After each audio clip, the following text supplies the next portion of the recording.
Good evening, everyone. It's my great pleasure to introduce Dr. Jeremy Shears this evening, the Director of the BAA Variable Star Section. This is the fourth Wednesday webinar for the British Astronomical Association, and the title of tonight's topic is Two Variable Stars in the Northern Crown. I'll just pass over to Jeremy. Excellent, thank you, Andy, and welcome everybody to my observatory here in Cheshire on this absolutely wonderful spring evening. I'm certainly looking forward to going outside in 2 or 3 hours to do some observing. I hope it stays like this. Just before I start the presentation, I'd like to thank Andy. He's really done an excellent job in organising, getting up and running these webinars, and it's good to see the feedback we've had so far. I'll try my best to keep it going tonight. I must say that I actually approached this webinar with some trepidation. The director of the comet section recently spoke about the prospects of one of the comets that's currently in the night sky, Atlas Y4, shortly after which it disintegrated. And then the week later, the director of the equipment and techniques section spoke about imaging Venus. And that seemed to cause his camera's power supply to fail after 15 years of reliable service. So I asked myself, what could possibly go wrong this evening? So with that, what am I going to cover this evening? During the webinar, I'd like to cover a few aspects of variable star observing. I want to start off by talking about, well, why observe variable stars? What's so interesting about them? And in that, I'll touch on a little bit about what sort of equipment you need to observe variable stars. But for the most of the time, I want to introduce you to two variable stars that you might like to observe, not only tonight, but through the rest of the spring and into the summer and autumn. After I've spoken, we'll open the line for questions, and I'm delighted to say that I'm going to be joined by two other panelists for the question session. Gary Poyner is going to be joining from Birmingham, and Andy Wilson is joining from Bristol. So variable stars. Well, I think the first thing to say is that many stars in the sky are variable. Even our sun, of course, is slightly variable. But happily, it's not variable as some of the ones as variable as some of the ones that I'm going to talk about tonight, because that would cause catastrophic effects on the Earth. So we're very lucky that the sun is only a minor variable. So I like to show this slide that's on the screen at the moment, because what it should be showing, although it doesn't seem to be in mine, is there are a number of those stars varying. So we're still on the previous slide, Andy. The picture of the globular cluster, there we are. It probably froze after a while. You can see many of those stars in the globular are varying. Of course, this is a time-lapse image that has been speeded up. And I like to point out that these cluster variables, as they're now called, were first discovered in the globular star cluster M5 by a BAA member many years ago, David Packer of Birmingham, more than a century and a quarter ago. So there's a link to the BAA there. So if we go on to the next slide, let's start thinking about why observe variable stars. And I'd say that for many of us, and that's myself included, there's much pleasure to be gained from watching a star night after night, seeing its brightness change and wondering about the reasons that may be causing that change.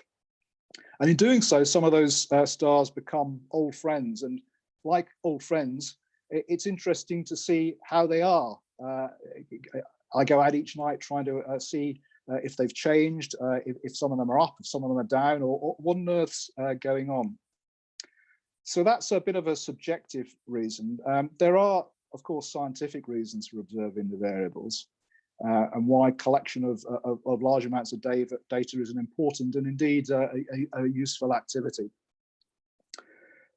Research on these stars provides a wealth of information about stellar properties. Some of them are listed here: mass, radius, luminosity, how evolved the star is, what its temperature is, even about the composition of the star. And some stars vary very slowly, and you need to observe it over decades to see that variation. On the other hand, others, their brightness varies within a few minutes or even a few seconds. So there's a lot of variety out there. Now, for me at least, variable star observing becomes even more rewarding when professional astronomers request the data, so the fruits of our labor that we've collected over many nights, perhaps over many years. And from those data, they're able to deduce snippets of information about the system, about the star that we alone have monitored. And in fact, it may be that an important observation of that particular star may be made by just one observer on that particular night at that specific time. Now, I think it's fair to say that professionals really don't have the time to monitor many variable stars continuously, and they don't have access to telescopes continuously. So if a star begins to exhibit unusual behavior, the amateurs can alert the professionals to the changes, and that can result in allocation of telescope time for more detailed observations by world-class telescopes, or even satellites to point in the direction of the variable star. And it's sometimes the case that data can be correlated between what professionals observing with their telescopes and what the amateurs are doing. And frequently, I'm approached by professionals to say, can you organize the amateurs to make follow-up observations while we're making our observations? Let's go to the second slide, because I want to start with an example, so a recent example. And it's not often that variable stars are featured in the main news programs, but they did back in December, as you probably remembered, when it was found that the bright star in Orion, Betelgeuse, was undergoing a fade. And there was a lot of speculation which led to the news stories that it might about to go supernova. Now, Betelgeuse, as we know, is a red supergiant, and it's nearing the end of its life, and it's therefore possible that it will go supernova at some stage in the next, 100,000 years or so. But that's not connected to the recent fade. Betelgeuse is, of course, easily recognizable in Orion. It's the top right, the right shoulder of Orion, and it's normally one of the top 10 brightest stars in the sky.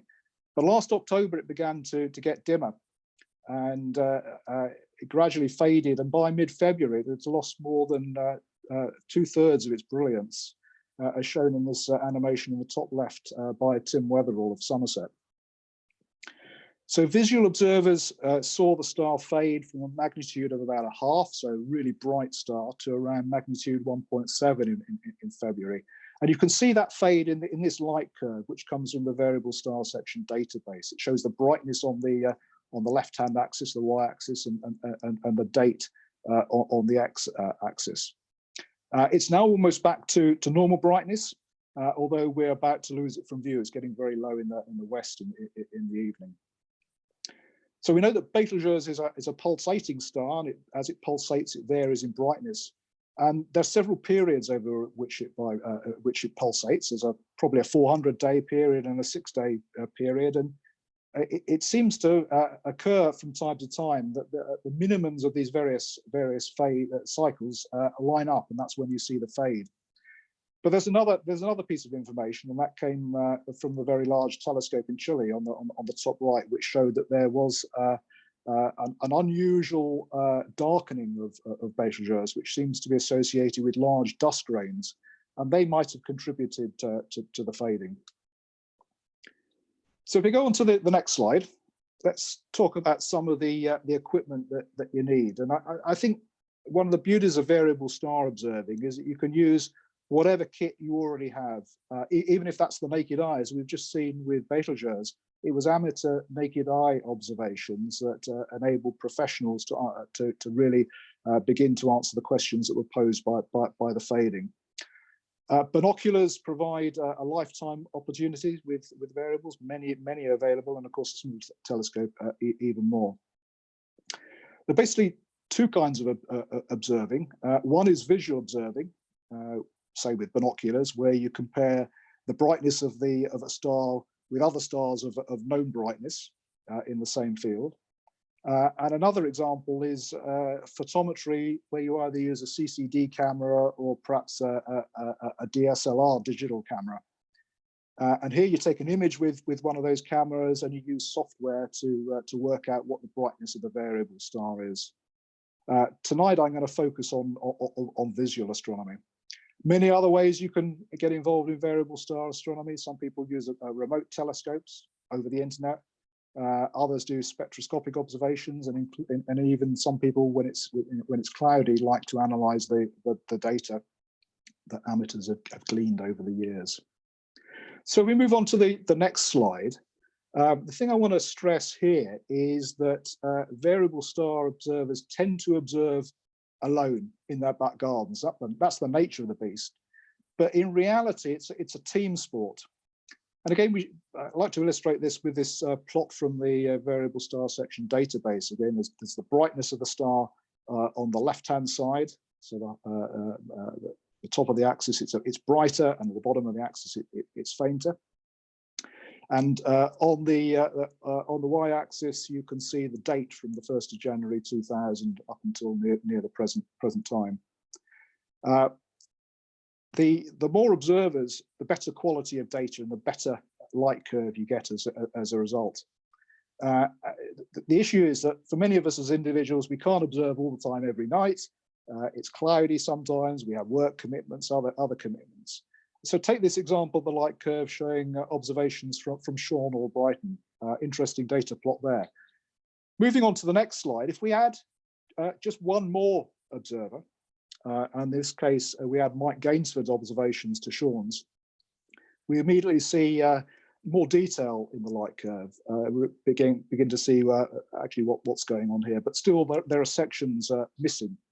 So we need to add some more, as shown in the next slide. If we add another 53 observers, we get to see what is an extraordinarily complex light curve, and dare I say an exquisite light curve. And it's the light curve of the first star in the Northern Crown I'm going to talk about this evening, which is R Corona Borealis. Now, R Corona Borealis is characterized by these dramatic and unpredictable fades, which occur within a few days or a few weeks. And sometimes the star gets as faint as 15th magnitude.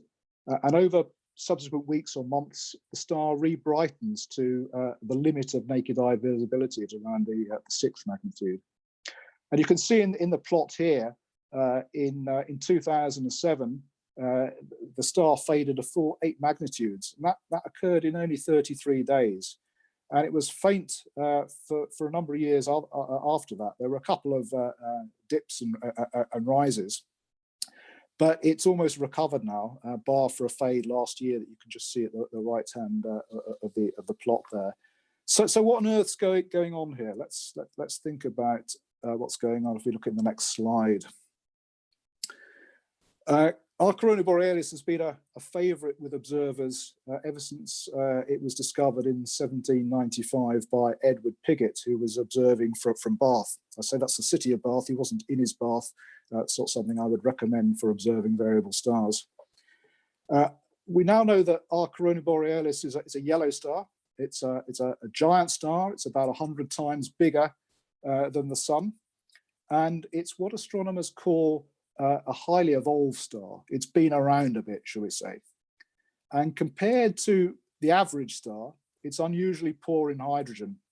There's only about 1% of the matter is hydrogen, but the vast majority is helium, about 90%. But the key is that it's rich in heavier elements, including carbon and nitrogen, as well as some molecules like cyanogen.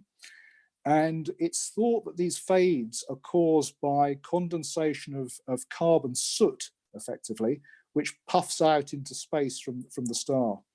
And it's the soot that makes the star fade in invisible light. If you look in other wavelengths, in infrared, for example, there's no fade because the energy can go through the carbon soot. Eventually, after days, weeks, months, and in some cases a decade, the dust eventually disperses, and that exposes the photosphere of the star once again. There's been an animation running, I think it's stopped now, by Rowan Carrow, which shows these sooty deposits being pushed out from the star. And our Corona Borealis is the archetype of a very select family of stars that bear its name, our Corona Borealis stars. And there are only about 150 of these known in the galaxy. So it's well worth keeping an eye on our Corona Borealis. So let's, in the next slide, talk about how you can observe it. Fortunately, it's quite an easy star to find. And this chart here shows the sky as you might see it if you went out at 11 o'clock this evening. To locate the constellation of Corona Borealis, you need to find the star Arcturus. So follow the curve of the handle of the plough round until you find Arcturus. And that's the main star in the constellation of Bootes, which to me looks like a kite lying on its side. And the circlet of the Northern Crown is nestled just below it. And the next slide shows an enlarged version of the Northern Crown, with R lying almost in the centre of that little circlet. It's currently just below naked eye visibility, easily seen with a small pair of binoculars. And yet, when it goes into one of these fades, you'll need really quite a large telescope to find it. So now is a good time to spot it. If we go to the next slide, if you wish to estimate the brightness of the variable, you can download a chart from the Variable Star Section website. And this shows the stars that make up the Northern Crown, plus some fainter ones that you'll see in your binoculars. The location of R is shown in the center there with that little circle with a dot in it. And it shows the brightness of some of the neighboring stars that you can compare it with. And last night I was observing R in my 8x42 binoculars, and I had it slightly fainter than the star E marked on this chart. Whereas curiously, the night before, only 24 hours before, it was a little bit brighter than that star. And this suggests that it had faded from magnitude 6.4 to 6.6 in those intervening 24 hours. Now that might be just a blip in the light curve. We know that the star shows shorter term variations, or you never know, it might just be the start of a fade. And the only way we're going to find that out is go out in 2 or 3 hours and look up at it and see how bright R is. And it's certainly worth keeping an eye on, because we've no idea when that next fading event will occur. If you move on to the next slide, I show an animation here of a photograph taken by Greg Parker from his New Forest Observatory. There are two images being blinked. One is in 2013 and one is in 2015. And in one, the star is very faint at about the 14th magnitude, and then in the other one is brighter, and you can see it peeping out very strongly at 8th magnitude. And as you can see, it's quite a photogenic field. So let's move on.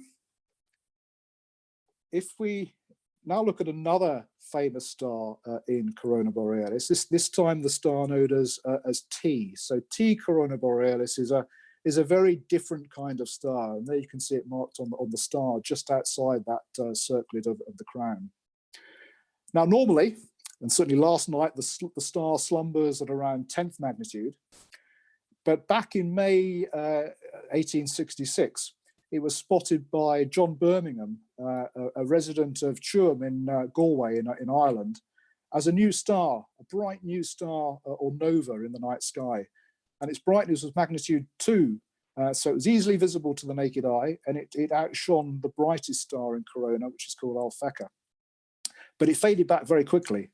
And John Birmingham had only taken up astronomy comparatively few years before this, but this discovery really spurred him on in his hobby, and he was able to get a small telescope, and he became a very well-known and respected observer of red stars. So moving on to the next slide, the story didn't end there. Yes, the star faded back, but 80 years later, on the morning of the 9th of February 1946, the nova sprung back into life. And it was discovered completely independently by two observers on each side of the Atlantic. The first was actually a BAA member, Norman Knight of Bedford Park in London, but only 10 minutes later, it was also spotted by Armin Deutsch, who was a graduate student at the Yerkes Observatory. And it's certainly true that Armin Deutsch didn't need the 40-inch refractor to see that telescope, because it was shining back through his binoculars that morning at magnitude 3. There's a strong link between T Corona Borealis and the American variable star observer and comet discoverer Leslie Peltier, because he observed T Corona Borealis very faithfully for 25 years, trying to catch this trying to catch an outburst. But on that fateful morning in February 1946, he'd set his alarm for 2:30. It went off, and he was planning to observe some variables in the pre-dawn sky. But when he awoke, he went to the window, drew back the curtain, felt a little bit of a tickle in his throat and perhaps a sneeze, and thought, well, he owed it to himself and his family to go back to bed. And that was a big mistake, of course. For that, it was that very morning that T Corona Borealis came back to life. And I know I felt like that on cold winter's mornings. Got up, but maybe go back to bed. I wonder what I've missed. Leslie Peltier describes in his autobiography Starlight Nights how he continued to monitor T for effectively the rest of his life, but it was always with a very wary eye. If you haven't read this book, this autobiography, I really do encourage you to read it. I've recently reread it. I read it about once a year because it describes his love of the night sky and his love of the variable stars. And there are passages in that really resonate at the moment, because he talks about winters when he was stuck in his farmhouse in Ohio, and also years during the Great Depression when life withdrew and slowed down, and yet he had the variable stars to resort to. So it's a timely read at the moment. If we go to the next slide, thinking about T Corona Borealis, what it's made up of, well, like all novae, it's actually a binary star, and it's made up of a red giant star, and that's in a 227-day orbit around a really small star, so a planet-sized star that's called a white dwarf. And the white dwarf has a really strong magnetic field, and it's drawing material away from the red giant, and it forms this accretion disk around the white dwarf. And some of the material actually gets funneled down onto the surface of the white dwarf. And there, with time, it gets compacted, and as a result of that, it gets heated, and eventually it ignites in a thermonuclear explosion, as we'll see on the next slide. And it's that that we see, if we move to the next slide, that results in a sudden brightening of the star. Andy, can we move on to the next slide, maybe?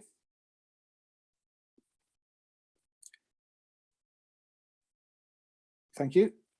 The animation's starting. So what the animation's showing is that the outer layers are blown away into space, and the gas ends up with what we now call a planetary nebula. But in that eruption, only a small proportion of the star's mass is lost. And that means that some novae, and possibly all novae, who knows, can repeat. Perhaps on time scales of thousands of years, so we'll never see them repeat, but others repeat more frequently, and there are 10 of these recurrent novae known in our galaxy. Just as an aside, there's recently, a couple of years ago, a recurrent nova discovered in the Andromeda galaxy. This is really faint, so you'll need a large telescope to see this, but it actually holds a record of the most frequently erupting nova. For it goes off about every year, and members of the variable star section have been monitoring that particular nova in M31 with professionals from the Liverpool John Moores University. That's a fascinating one to follow. So moving on to the next slide, another light curve. So well, it's worth bearing in mind that there was an 80-year gap between the previous two eruptions of T Corona Borealis. So So people have speculated that perhaps we're due for another one in the next few years. 2026 would obviously be the 80th anniversary. Now, after the 1946 eruption, the star pretty much stayed under the radar for the next 69 years, holding steadily at around 10th magnitude.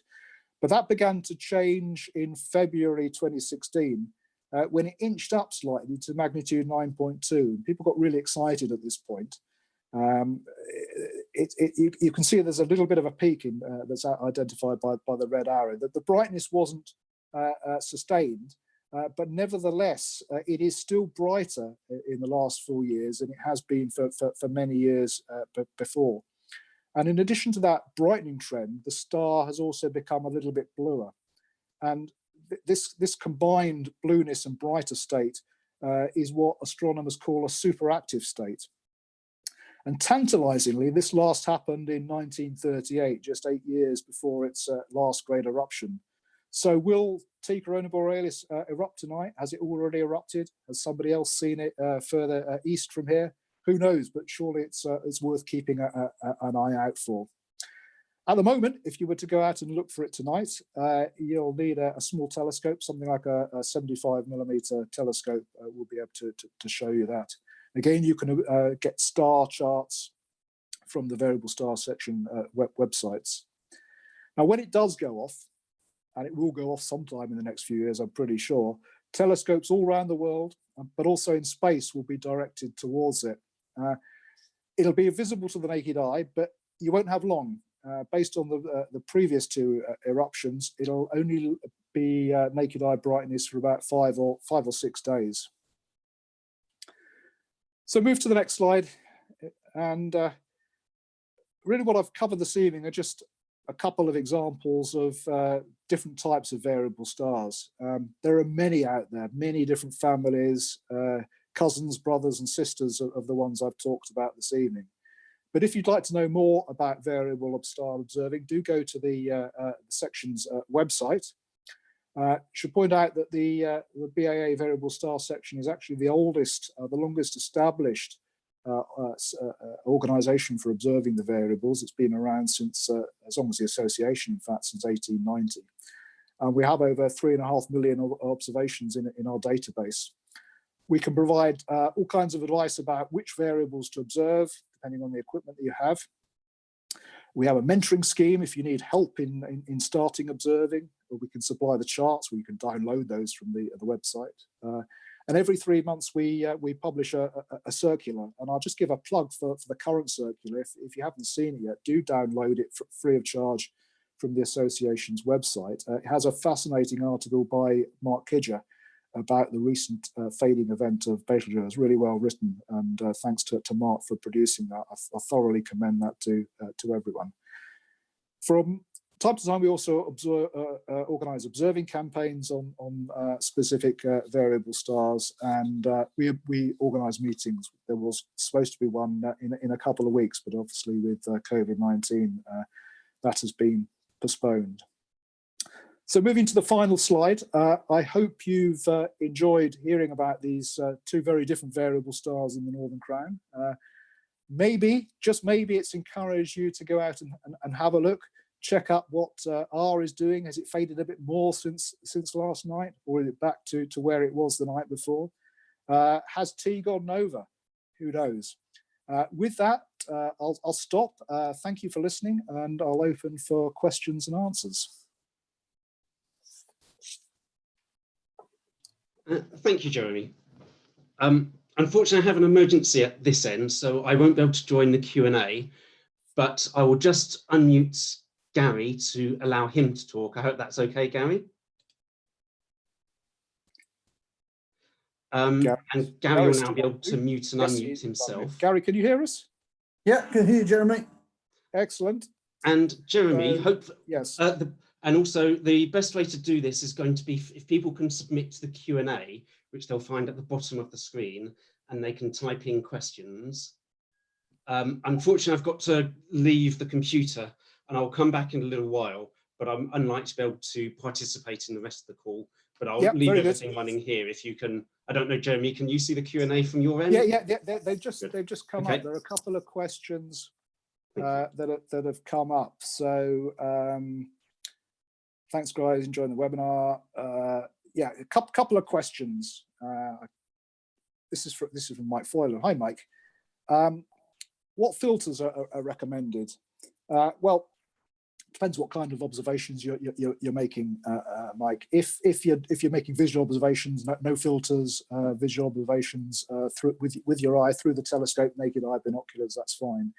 I guess you're really talking about what filters you would use with a CCD camera. One filter that is recommended is called a visual filter or a V-band filter. If you look at it with the eye, it's a green filter. And the reason for that is that it is closely correlated with the brightness you would measure by, or a visual observer would measure. You can get other colored filters with other bands. It really depends what kind of star you're observing. There's a whole load of other stars that you don't need a filter for at all. My particular work is to observe cataclysmic variable stars, where a filter isn't needed. One of the reasons why a filter is recommended is that it helps you to standardize observations between different observers with different telescopes, different cameras, and therefore you can get a proper comparative magnitude, a consistent magnitude between observers. But in the kind of stars that I observe, the actual magnitude doesn't matter too much. It's more to do with how quickly those variations are concerned, and hence you don't really need a filter for those. I could probably give a whole webinar on filters, so I'll move on to the next question, which is what software is recommended for photometrically reducing variable stars. Again, there are a whole host of these available, are available. I use one called AIP for Windows, AIP for Win. There's other ones. Astro Image J is very popular, but again, there's some information on the BAA website. It's either commercially available software or stuff that you buy at a relatively low cost. The next question from Simon Street. Any good circumpolar variables to observe from the UK? And I guess we're talking about visual observations here. Gary, circumpolar, what would you recommend for? Well, certainly with a small telescope or a pair of binoculars, Z-UMA is the star that I would recommend. It ranges from about magnitude 6.8 to about magnitude 10. It's currently just below magnitude 7. So an observation every 4 or 5 nights over the coming weeks will show this star fading slowly. It's circumpolar, and at the moment it's very well placed in the evening sky. So I would definitely recommend Z-UMA. And presumably that one is also on the variable star section website to get the chart. Yes, absolutely. Yeah, there's a chart on the web pages. Excellent, excellent. So I hope that that helps, Simon. Next question's from Alan White. Hi, Alan. Is a 4-inch refractor suitable for visual use and variable star observing? Absolutely. You can have several lifetimes observing with a 4-inch refractor as a visual observer. As I say, last night I was using 42mm binoculars. I also have a 4-inch refractor. I've used that extensively, mainly for CCD observing, I must say. But absolutely, Alan, it sounds an ideal instrument to be able to use.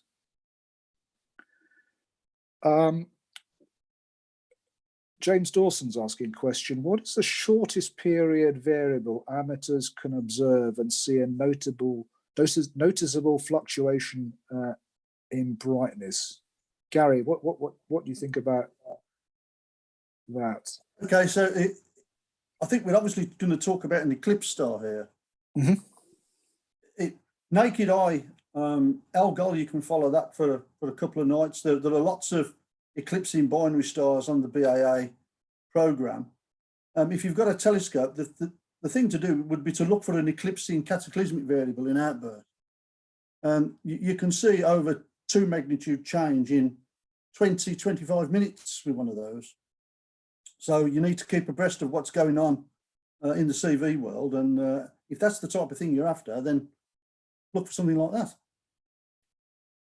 Yep, that's a good suggestion. Lots of eclipsing binaries you can observe. Just moving down. DSLR observations. What frequency would you use to take images for these stars? Would you stack several images or treat each image as an individual estimate? And with my 6-inch Newtonian, some details about the instrumentation. So the frequency for taking images depends on what you're trying to observe. With the stars that Gary was just talking about, these eclipsing binaries that change within 20 minutes, you'd obviously want to be taking an image as often as you can, every few seconds, perhaps every half minute, every minute, and then building up a light curve from that. If it's a much more slowly changing star, you might only want to observe it every few nights. You might want to take a number of images, say tonight, and then come back at the weekend and take another series of images. And yes, it's often better to take several images, not necessarily stack them, but work out the brightness in each of the images, and that gives you an indication of the statistics associated with your observation technique. I did see another question somewhere else that was related to that, which I think is worth talking about, and I'll maybe ask Gary to mention it. Frequency of observation. Let's set aside DSLR observations. Gary, can you? People often ask me for different types of stars, how often should they observe? Can you give us some guidance? Okay, so if you're just starting out and you've got a handful of stars that you want to observe, you need to do a bit of research first. So check in the catalogues to see what period the stars are. Now, something like a pulsating star, and a Mira star, for example, would go through a complete phase in perhaps 250, 300 days. So there's little point in observing that every night. Once every 7 to 10 days, and you'll have a good light curve at the end of it. Cataclysmic variables, of course, and stars like our Corona Borealis, they can change in hours, not weeks. So you would observe those stars every single night. And something like SS Sig or UGEM, which are the 2 of the brightest cataclysmic stars, dwarf novae, if you detect one of those that's brightening, then you would probably make an observation of that every hour throughout the evening. And by the end of the night, you should be able to see the star rising by more than a magnitude. They do move that quick. So you really do need to do a little bit of research first and to see the period of the star. Anything less than 200 days, you observe every 5 days. Anything longer than 200 days, you'd observe a week to 10 days. CVs and eruptive stars every night. Yep, thanks for that. Thanks for that, Gary. A question here from Pete Sherman. Is there a way to rate the magnitude of a variable dependent on weather conditions, poor seeing, light cloud, for example? Gary, can you lead us through the how you report this on observation? The thing to do about that is not to worry about it. If you're looking at a variable star through an orbit of a telescope, then the comparison star will be very close to it. So anything that's affecting the visibility of the star, the transparency, the seeing, it will affect the comparison star as well. So don't get worrying about the seeing conditions when you're making the observation. Just make the observation as normal and carry on. The problem arises if you're observing naked eye stars like Betelgeuse, where the comparison stars might be 15, 20 degrees away. Then it might introduce some problems, but it's certainly nothing to worry about. Very good. Thank you, Gary. question here from Tim Milton. What's the difference between an R Lyrae variable, I think that's an RR Lyrae variable, and a Cepheid variable? And are there any of the latter that can be observed via small telescopes in the Northern Hemisphere? I'll let you think about which, if there are any Cepheids you'd recommend, Gary, while I answer the first bit, which is around Cepheids and RR Lyrae stars. So these are both families of stars that vary consistently. They show very interesting light curves. And of course, the Cepheid variables have been very important historically for working out the scale of the universe. They are cousins, if you like. They're first cousins of each other. The Cepheids tend to be less luminous, and they have shorter periods. And usually these are sort of 5 hours to a day. So they are bookends, if you like, of very similar variable stars. And the RR Lyrae stars are often found in star clusters. So Cepheid variables to observe, Delta Cephei maybe, or what would you recommend? No, well, the only one I would recommend would be Delta Ceph. Yeah. The thing is, it's so well known that it's a good experiment to do if you've got a DSLR or a CCD. But they are very regular and very predictable. They don't make really exciting stars to observe, but they're good for an experiment. So I would recommend Delta Cephei, certainly. Excellent. Yeah, very good. This is an interesting one. Mark Radici. Hi, Mark. He says he was chuffed to see his name in that list of 53 observers of our Corona Borealis. He made these observations with his 100mm binoculars, and good that you saw that Mark. And thanks for your observations. It really does show you just what is in our database. You know, we go out there night after night making these observations. Sometimes it's blimmin' cold, sometimes we're uncomfortable. We think, well, why are we doing this? But of course, your data are then combined with others, and they do turn out to be really useful. So he has a question following on from that, which is are there any other recurrent novae that are followed? Yes, there are a few that are followed routinely. There's RS Ophiuchi. I'm trying to think when that last went into outburst. Do you remember, Gary? RS went off. I'll tell you in a sec. While you're checking that is one of them. One that I like.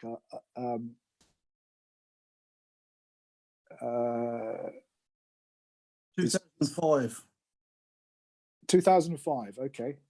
So that's one that's worth keeping an eye on.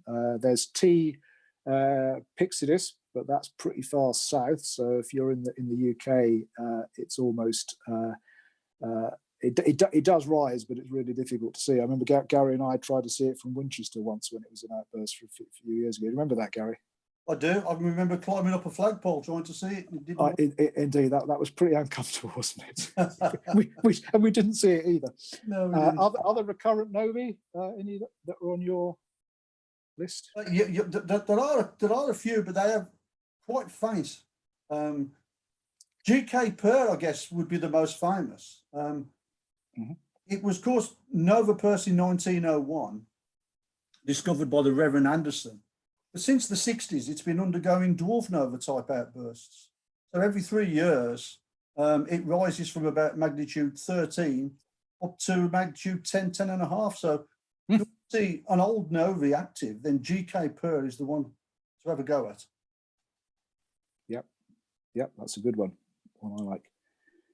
Is Andy back yet? Because there's a spectroscopy question that's waiting in the wings for some recommendations by Hugh Allen. So Hugh, I'll hold that until hopefully Andy will come back. But I understand you're speaking in a webinar soon, so I'm really looking forward to hearing from you about that. Mike Foylan again. What's your favourite variable star and why?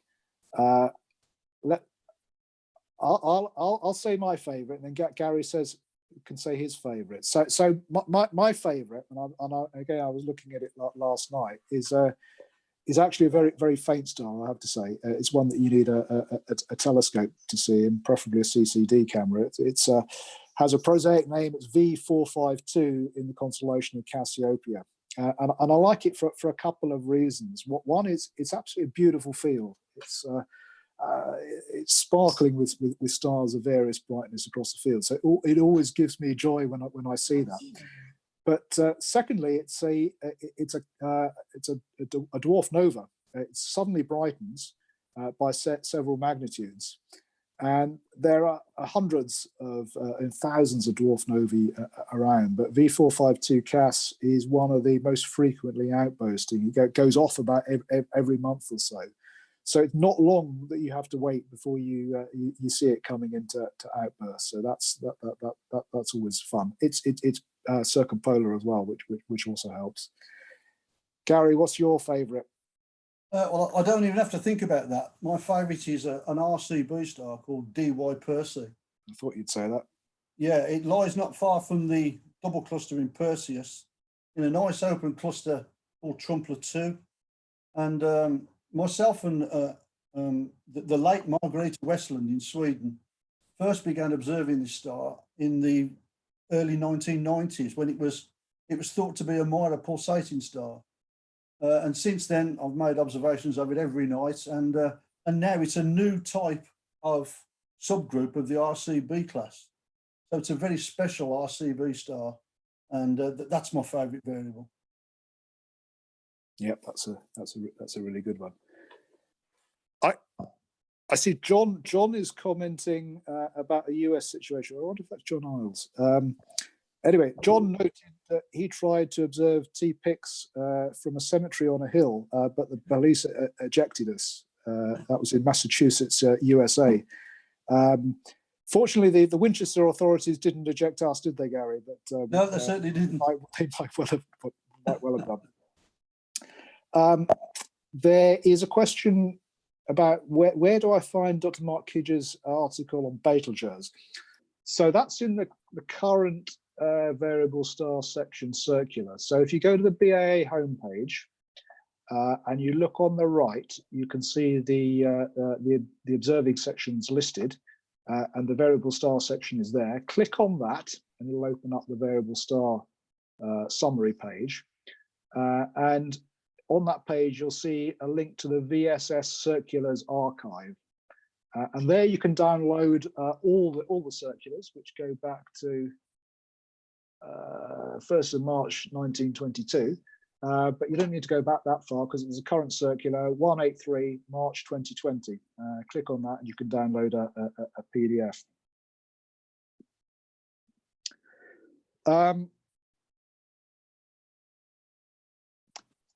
I don't know if he wants to know this, but he wants us to say this. But John O'Neill, thank you. I'm glad that you weren't arrested, but only ejected by the police from the cemetery in Massachusetts. You said you tried to observe it. I guess you were unsuccessful. Let me know if you were successful by typing something in. Steve Bosley seem to be talking about variation in luminosity. Are there any stars that vary visibly in colour? What do you think about that one, Gary? I'd need to get my thinking cap on for that one. It's not something that bothers too much for the visual observer, but certainly if you want to see changing colour, then and you've got a small telescope or a pair of binoculars, then Mira stars are the ones to go for. Mm-hmm. You can see the stars definitely become redder as the brighter they get. Mm-hmm. It obviously loses that bright red hue, but if you want to see changing colour in stars, go for something with a large amplitude and it is a red star.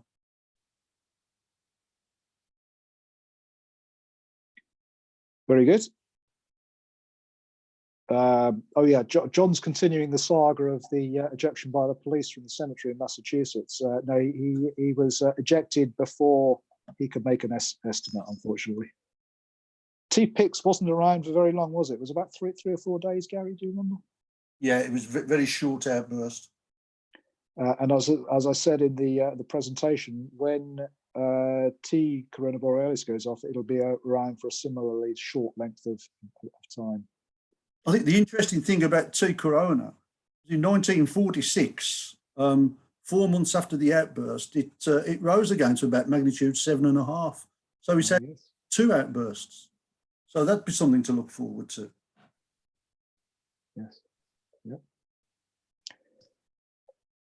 Okay, another question. So it's related to the earlier question about somebody wanted to remember earlier talked about which circumpolar stars to observe. Somebody's asking, are there any other stars that you recommend me to have a look at tonight if it's clear? I'm not sure what instrumentation. Let's assume it's binoculars or a small telescope. What would you recommend tonight, Gary? Well, circumpolar. I'm not a great. Not circum. This one is just any star in the sky tonight. Oh, any star. Well, certainly our corona is one to look for, especially if it might be fading. Mm-hmm. Look for Z Humor as well. Mm-hmm. If you look at sky to the east, there's a couple of other RCB stars. DY Per, of course, which is low in the northeast, and SU Tauri, which is mentioned in not the last BAA journal, but the one before. That's still undergoing a long period fade. It's not quite back to maxima yet. So if you've got a small telescope, look for that. Yep, very good. I'm just going to do another refresh to see whether there are any other questions coming in. No, I think we've covered all the questions. So it's probably time to wrap up now. First of all, thank you to Gary for joining. That was really helpful, Gary. Thanks for doing that. There are more webinars coming up in the coming week, as shown in the slide in front of you. This Friday we've got a special one. Dr. John Mason is going to be sharing special images for the 30th anniversary of the launch of the Hubble Space Telescope. I remember it being launched. It doesn't seem like 30 years ago to me. And then, of course, on Saturday, this Saturday, we have the BAA Spring webinar. So 2 talks there. Professor Simon Goodwin from Sheffield talking on is there anybody out there, which is a thought that was going through my mind sometimes this evening. It's difficult sitting by one's observatory thinking, can anybody hear me out there? And that will be followed by the director of the BAA Exoplanets division talking about, that's Roger Dimmock, of course, talking about exoplanets. And then this time next week, 29th, David Arditi, hopefully having repaired his power supply in observatory, will be back talking about a twilight tour of the moon. So with that, thank you everybody for joining this evening. I hope you found it useful. Please provide any feedback that we might find helpful, and look forward to meeting up on a future occasion. So good evening, everybody. Happy observing.